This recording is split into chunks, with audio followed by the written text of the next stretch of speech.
जैसे ही लोगों को पाइल्स फिशर की समस्या होती है तो उनको मानो जैसे जागृति आ गई हो। वे लोग समस्या होते ही होश में आ जाते हैं। वे एकदम से खाने पीने की आदतों में सुधार कर लेते हैं और अगर थोड़ी बहुत समस्या होगी तो सिर्फ खान पान में सुधार करने से ही ठीक हो जाती है। और कई बार खान पान में सुधार करने के साथ साथ दवाइयों की जरूरत भी रोगी को होती है। बहरहाल रोगी को पाइल्स फिशर की समस्याएं हुई, उसने डॉक्टर को कंसल्ट किया, रोगी की समस्या में सुधार हुआ।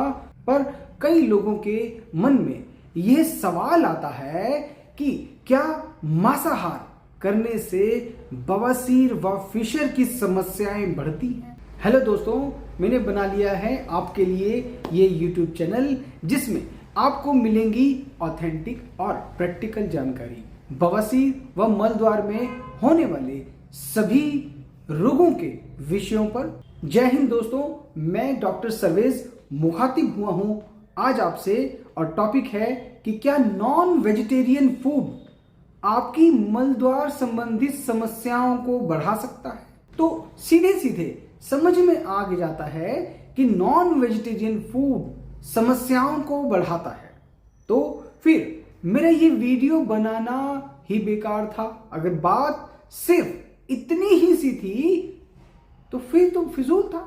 अगर आपने मेरे कई वीडियोस देखे हैं तो मैं आपको फिर से क्लियर कर दूं कि मेरा मकसद है आप अपने शरीर को पहचानो।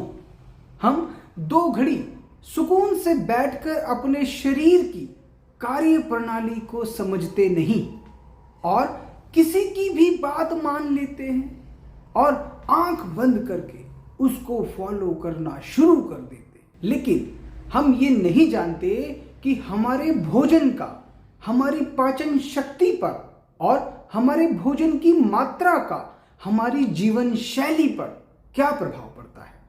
अगर गौर करें तो हम पाएंगे कि हमें किसी से भी कुछ पूछने की जरूरत नहीं है। आप बिना किसी पढ़ाई किए, बिना कोई वीडियो देखे अपने पेट के डॉक्टर खुद बन जाएंगे। जी हाँ दोस्तों, बिल्कुल सही सुना आपने, आप अपने पेट के डॉक्टर खुद बन जाएंगे यह वीडियो पूरा देखने के बाद। सबसे पहले तो आप अपनी भोजन की मात्रा को एनालाइज कीजिए और आप ये गौर कीजिए कि आपकी कितनी क्वांटिटी में भोजन करने से आपका पाचन तंत्र सही तरीके से काम करता है। अब भोजन की मात्रा पर बात करते हैं। भोजन की मात्रा यानी कि अगर आपने दलिया खाना है, जो कि दलिया बहुत हल्का होता है, तो उसकी मात्रा अगर बहुत ज्यादा होगी तो वो दलिया भी आपको परेशानी पैदा कर सकता है। दलिया भी अगर अधिक मात्रा में खा लोगे और सोचोगे कि दलिया तो बहुत हल्का भोजन होता है, तो वह भी आपके पाचन तंत्र में सम्यक रूप से पचेगा नहीं।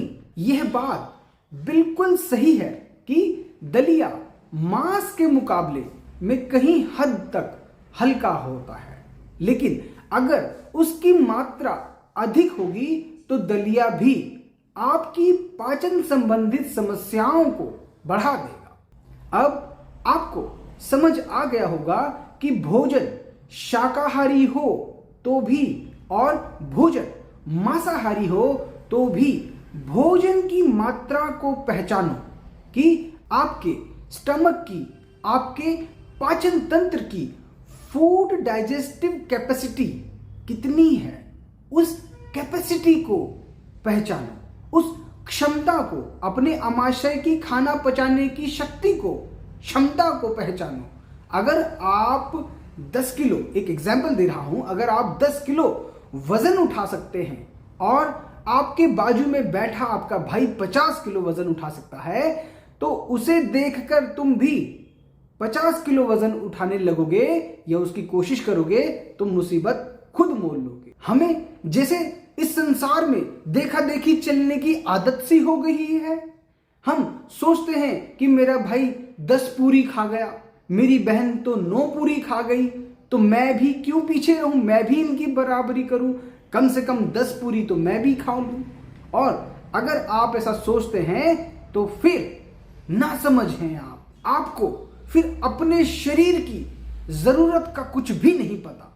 स्वयं पर वापस आ जाओ, स्वयं पर अपने शरीर को पहचानो। आप इलेक्ट्रॉनिक डिवाइस मोबाइल जैसे उसको लेकर लोगों की रीस कर लो, आप और लोगों की रीस कर लो और लोगों को फॉलो कर लो किसी और बात में, लेकिन भोजन की मात्रा के विषय में एकदम अकेले निर्णय करो। अपना निर्णय स्पष्ट होना चाहिए, आपका बिल्कुल स्पष्ट निर्णय होना चाहिए कि मुझे सिर्फ इतनी ही मात्रा में भोजन करना है। मेरी पाचन शक्ति के लिए जरूरी है कि मैं सिर्फ 5 या 3 पूरी ही खाऊंगा। चाहे मेरे सामने बैठकर कोई कितना भी खाना अपने पेट में ठूसेगा, पर मैं सिर्फ उतनी ही मात्रा में भोजन ग्रहण करूंगा जो मुझे आसानी से पच जाए।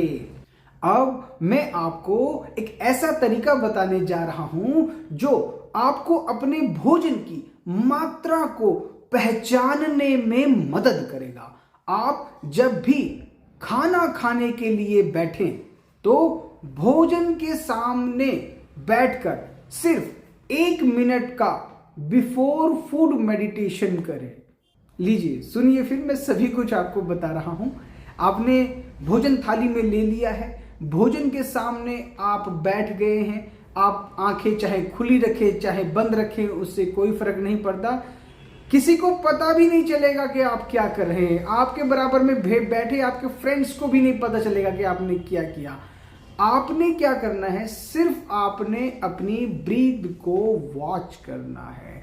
अपने नासा के अग्रभाग पर, जहां पे नासा जो होती है, नासा के अग्रभाग पर नॉस्ट्रिल्स पे आपने देखना है कि श्वास भीतर शरीर के अंदर प्रवेश कर रही है, श्वास शरीर से बाहर की तरफ जा रही है। बस इसको आपने जस्ट वॉच करना है, इसको ना रोकना है ना लेना है। सिर्फ आपने उस आने वाली और जाने वाली श्वास के पहरेदार बनना है, चौकीदार बनना है, कि श्वास का पहरा रखना है कि श्वास शरीर में जा रही है और भीतर आ रही है। सिर्फ इसको 1 मिनट तक देखना है आपने, बस इतना करना है आपने।